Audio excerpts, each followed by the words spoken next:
Samosa is maybe one of the favorite snack items for a lot of people. So we are actually going to see if we can make our session of Maxima Minima a little interesting using samosas. Let's look at this example. I go to a shopkeeper who sells samosas, and this shopkeeper tells me that samosas would be sold only in lots of 20. So every time I buy samosas, I will have to buy a lot of 20 samosas. The shopkeeper further tells me that for the first 200 samosas that I buy, which effectively would mean 10 lots, the price per samosa is 2 rupees. So if I buy 200 samosas and the price per samosa is 2 rupees, I have to pay 400 rupees to the shopkeeper.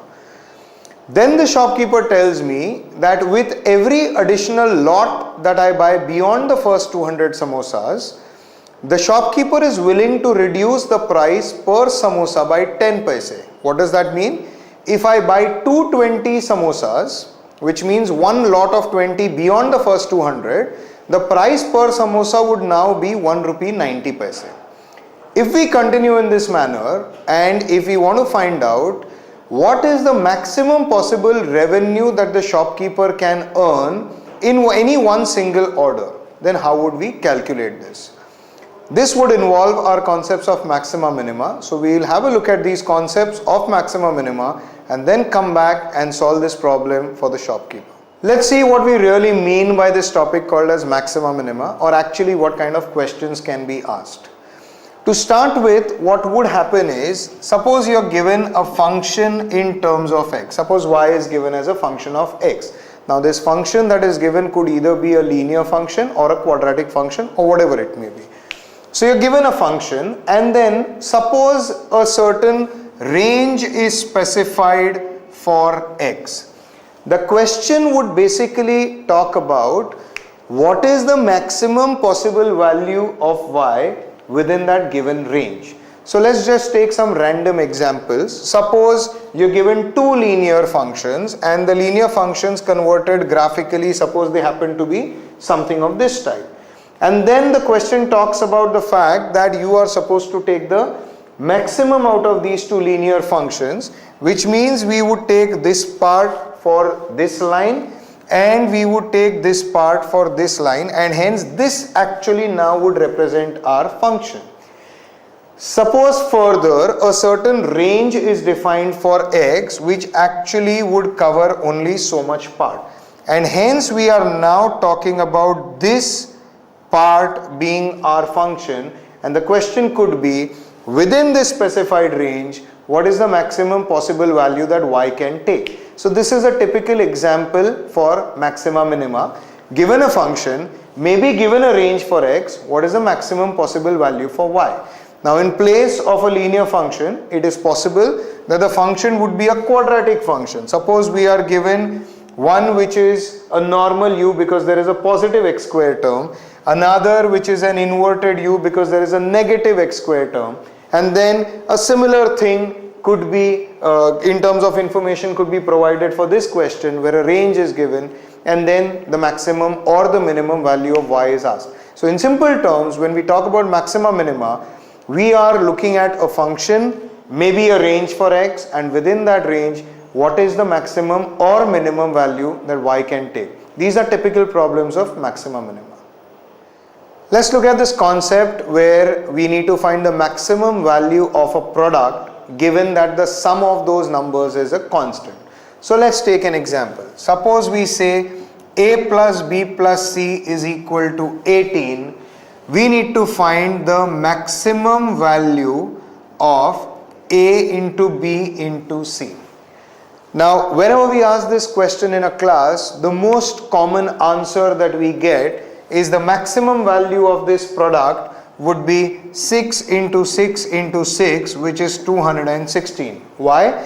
Because the concept here is that if the given sum is a constant, then the product is maximum when each value is the same. So we look at this sum which involves three numbers, which is equal to 18. So if the product has to be maximum, then each value should be equal to 6, and hence the product becomes 216. Now as a concept, yes, this may be correct, but there is a slight important point that we need to remember, that this concept is true only when we know that the numbers are positive. Why is this so important? It is possible that we have A as, let's say, minus 100, B as also, let's say, minus 100, and C as, let's say, 218. The sum is still equal to 18, but now if we take the product of A, B and C, is going to be much larger than 216.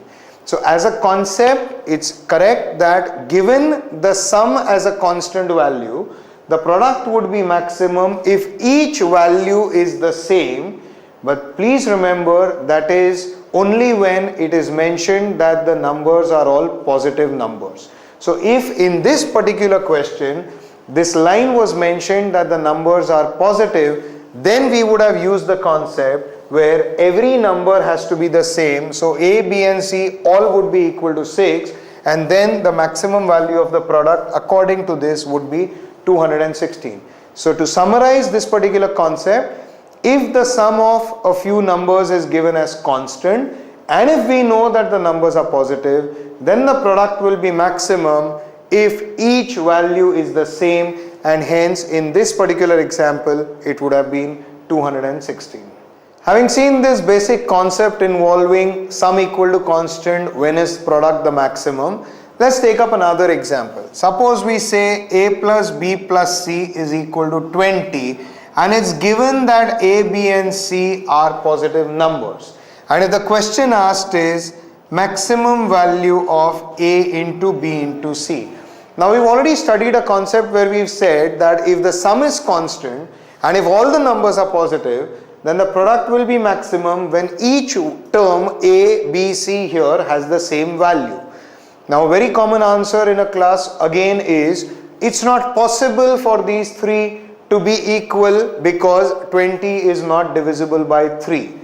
Not necessarily true, because numbers can be fractions, and hence this would be maximum now if A, B and C are all equal to 20 upon 3, and hence the maximum possible value of the product would be 20 upon 3 into 20 upon 3 into 20 upon 3, which would be 8000 upon 9. Remember, numbers can be fractions. If for this example it was mentioned that the numbers cannot be fractions and they have to be integers, then it is true that each value cannot be equal. A, B and C cannot be equal because 20 is not divisible by 3. So the next best case is when the three values are as close to each other as possible.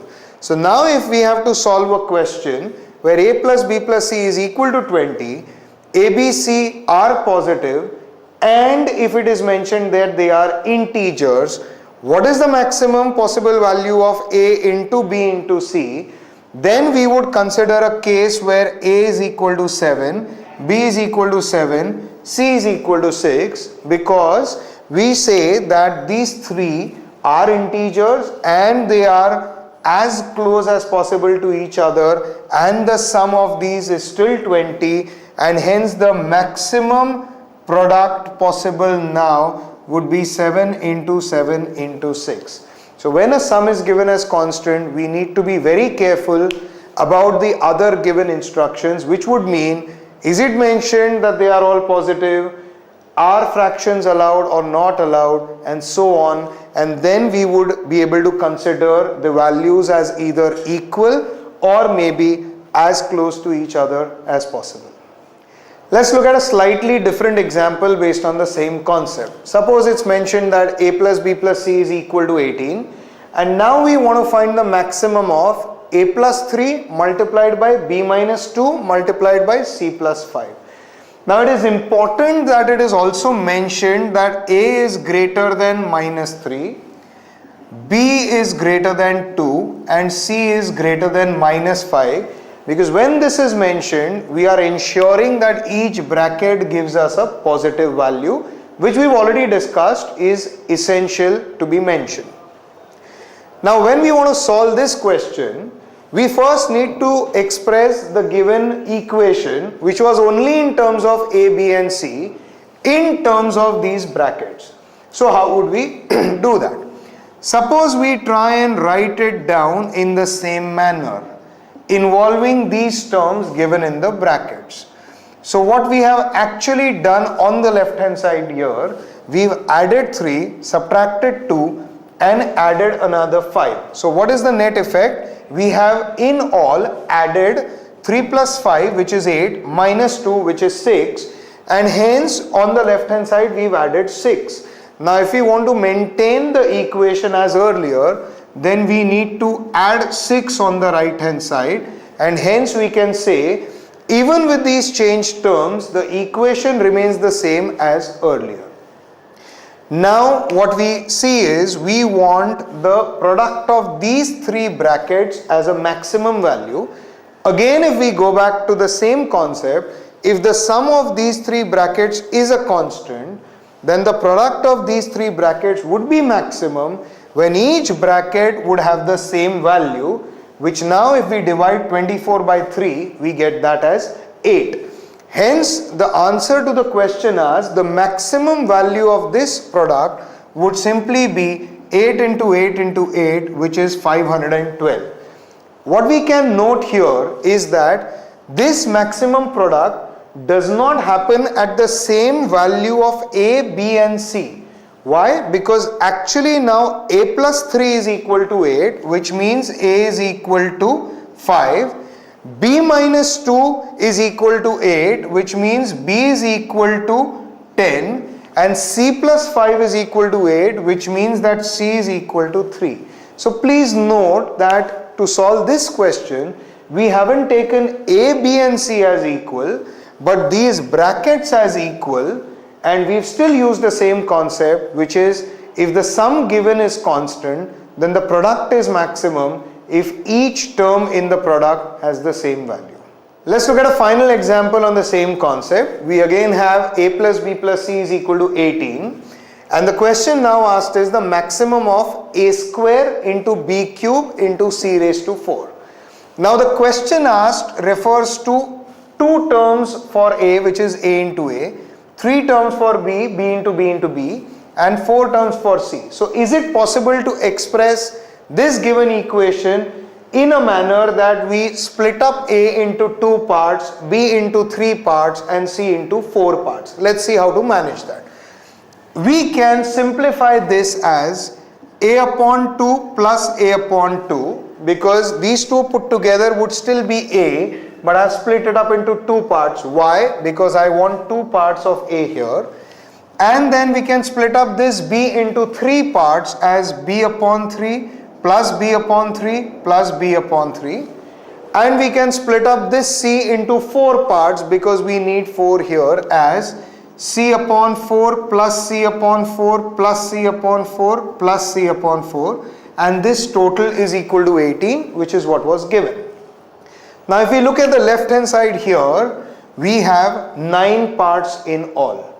And we again go back to the same concept that the product would be maximum when each part is the same. Hence, if a total of 9 parts is equal to 18, then each part would be equal to 2. Now what do we mean by each part equal to 2? We would say A by 2 is equal to 2, B by 3 is equal to 2, and C by 4 is equal to 2, which would mean that A is equal to 4, B is equal to 6 and C is equal to 8.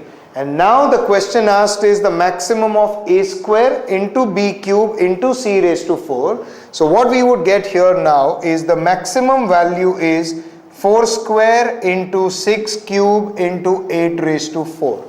So when the question asked involves powers out here, what we try and do is we split up the given equation into those many parts depending on the powers, and then again use the concept that each part has to be the same from this equation, find the values of A, B and C and just substitute them into the question asked. So these are the different types that can be asked within the same concept, which is if the sum is constant, the maximum value for the product would occur when each value is the same. We've seen a concept where if the sum is constant, when will the product be maximum? Let's now reverse it. if the product is given as a constant, when will the sum be minimum? So if it is given that A into B into C is equal to 64, which is a constant, then A plus B plus C would be minimum, again using the same logic, when each value is the same. Now if each value A, B and C has to be the same, it would mean that each value is equal to 4, and hence the minimum sum would be 4 plus 4 plus 4, which is equal to 12. Just to remind you, this concept is again based on the condition that all A, B and C should be positive. So if the product is constant and if each term is positive, then the sum is minimum when all the three values are the same, which in this case happen to be 4. Now if suppose we take a case where we are looking at the product of 4 numbers which is equal to 20, and the question asked is the sum of these 4 being minimum, please note that if I now want to take each of these 4 values as equal, then each value would have to be 4th root of 20. Only when each value is the 4th root of 20 will the product be 20, and hence if I want the minimum possible value of this sum, it is 4 times 4th root of 20. So in such cases, it is also possible that each individual value is not an integer. Just to remind you again, the condition here, I am still assuming each term is positive, but it is not an integer, and we could have such a case also. So to summarize, if the product is given as a constant, each individual value is given as a positive number, then the sum is minimum when all the individual values are equal. Let's take an example of a quadratic function and try and understand this method of derivatives. Suppose we take a quadratic function in its general form, which is ax square plus bx plus c. Now in our step-by-step method, after generating the function, the first step was to find out the first order derivative, which if we solve now, it will be, when we try to solve it using derivatives, you will get 2ax plus b.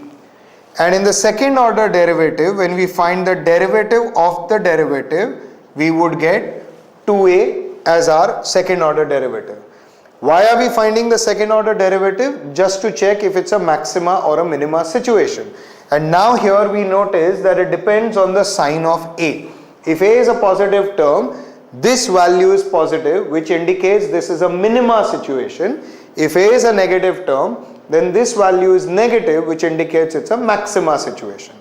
Then our next step was to equate the first order derivative to 0, and hence we would get 2ax plus b is equal to 0, which means x is equal to minus b upon 2a.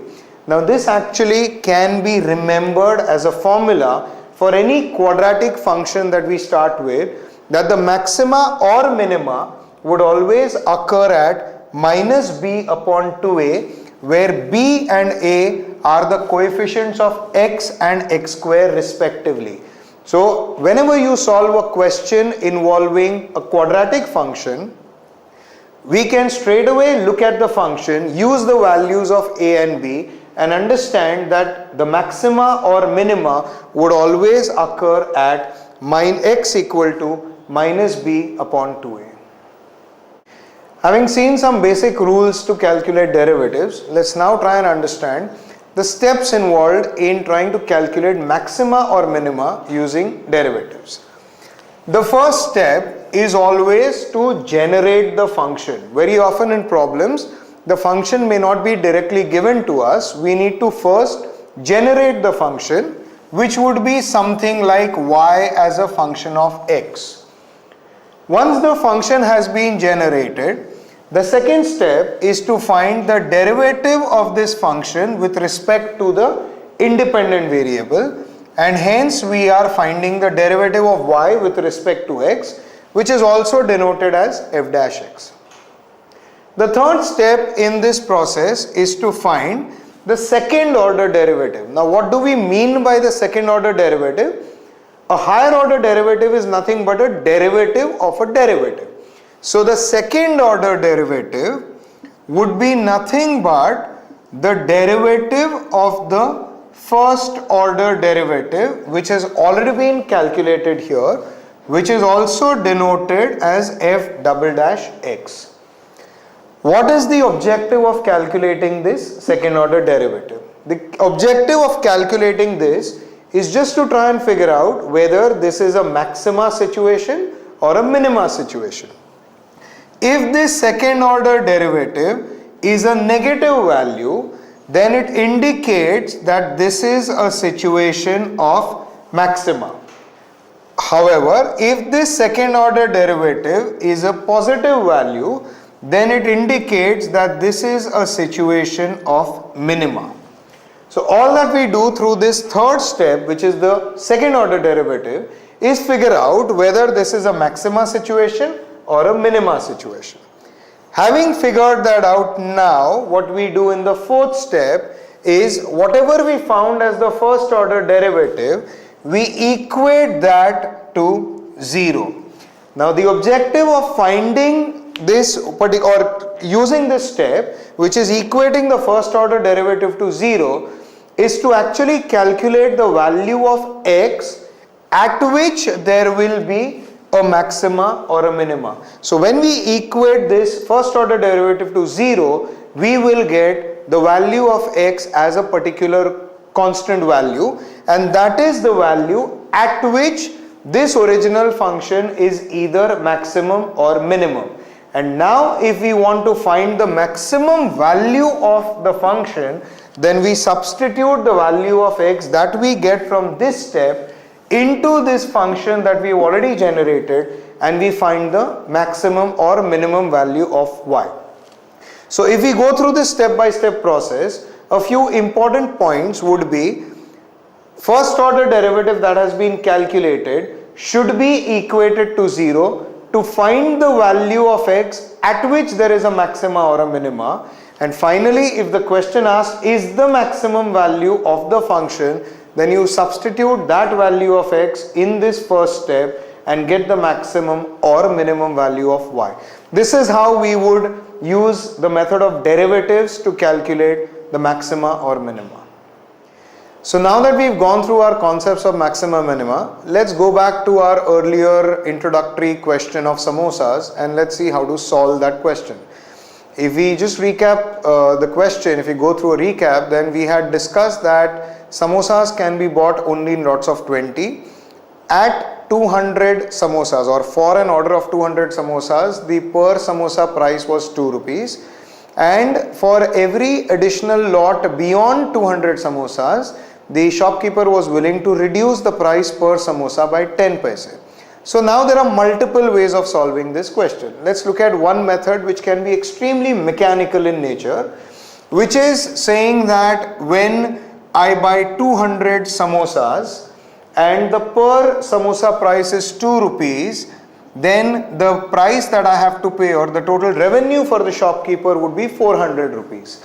Now if this 200 becomes 220, which means one additional lot, and the price for each samosa has gone down by 10 paise, so then this would get multiplied by 1.9 and we can find out the revenue for this. And similarly, if we move on to 240, then this price would become 1.8 and so on. So here what we are doing actually is we are using an extremely mechanical method to solve, and we would come to a particular point, we would go through it in steps, and then when we look at this particular value of 300 samosas, this has gone down to 1.7, this has gone down to 1.6, this at 1.5 becomes 450 rupees, and now if we take one step prior to that, this would have been 448 rupees, and if we take one more step beyond this, then this again would be 448 rupees. So in this mechanical method, what we would have found out is that the revenue goes on increasing till it reaches 450, and then beyond that it further goes on reducing, and hence the maximum revenue for the shopkeeper would be 450 rupees, That is, if I buy 300 samosas in one order and the price per samosa would have been 1 rupee 50 paise. This is a mechanical method to solve this particular question. Let's try and look at another way of solving the question where we actually can make use of our concepts of derivatives. Now, before we actually use the method of derivatives, we need to generate the function for revenue, and that function for revenue would be in terms of the number of samosas and the price per samosa that is being charged. So we had a base figure of 200 samosas, and then beyond that, for every additional lot, which meant 20 samosas in each lot, the price initially at 200, the price per samosa was 2 rupees. So this bracket is going to refer to the number of samosas, and this bracket is going to refer to the price per samosa. We know that beyond this, for every additional lot of 20, the price, when we get into additional lots, the price goes down by 10 paise per samosa. So if I look at 2 as a base price, then that will go down by 0.1 into x, where x is going to be the number of samosas that I am buying. So if I go back to this example, when I purchased 220 samosas, then the price went down by 10 paise for all the samosas, and that is how we would hence get 0.1x. We'll try and understand how to calculate maxima minima using a completely different method now. Let's look at this example where we say fx is equal to minus 35 plus 26x minus 3x square.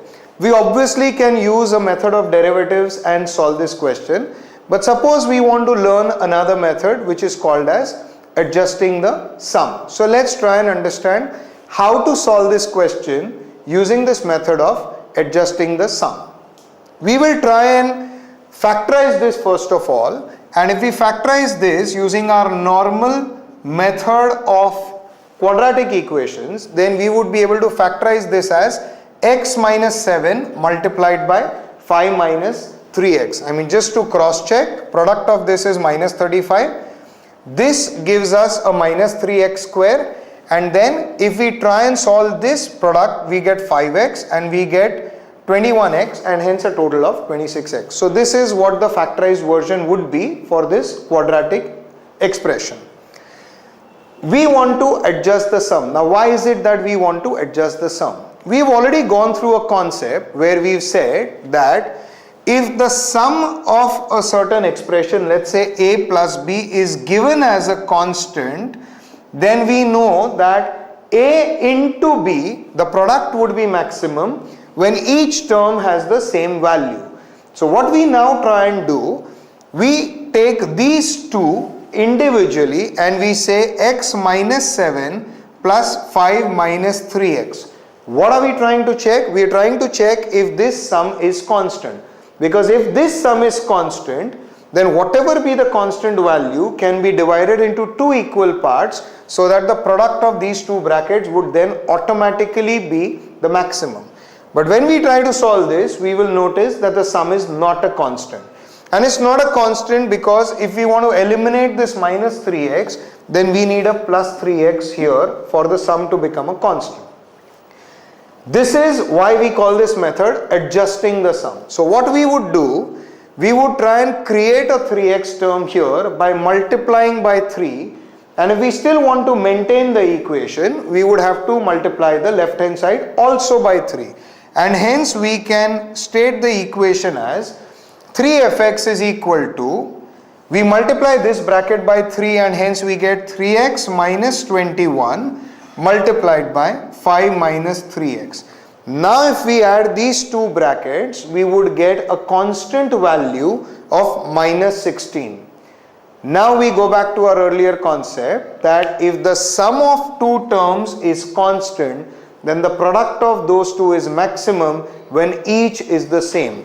Since the sum of these two would be minus 16, and if the two individual brackets have to be equal, then each bracket would be equal to minus 8, and that is how we would get the maximum value of that product. But now what we also need to understand, fx is not just equal to this, it is 3 into fx is equal to minus 8 into minus 8, and hence the maximum value of fx would actually be equal to 64 by 3. So this is an example where we have found the maximum value of the function by adjusting the sum. If the sum is not constant, try and use a multiplier such that the sum becomes constant, and then use the same concept. If sum is constant, product is maximum when each value is the same. Before we use our method of derivatives to solve this particular problem, we need to actually first generate the function for revenue. Now this function for revenue is going to be dependent on the number of samosas and the price per samosa. So let's say revenue is equal to a certain bracket which will indicate the number of samosas multiplied by another bracket which will indicate the price per samosa. Now our base point was 200 samosas, at which the base price was 2 rupees per samosa. And then we were told that additional lots of 20 can be purchased. So if I say that additionally 20 into x lots are purchased, if x is 1, that means one lot of 20 is purchased, and hence the number of samosas would become 220. For each additional lot, the price goes down by 10 paise. So which means the price would now become 2 minus 0.1 into x. If x is equal to 2, that means that 2 additional lots would have been purchased, which means 240 samosas, and the price per samosa for all 240 would have been 2 minus 0.2, which means 1.8. So if we expand this now, we would get 400. This would give us a plus 40x, and this product would give us a minus 20x. So effectively plus 20x and minus, when we multiply this, we get 2x squared. So this is our function for revenue in terms of x. Now our next step in derivatives would be to find the derivative of this particular function with respect to x, and when we solve this, it would be 20 minus 4x.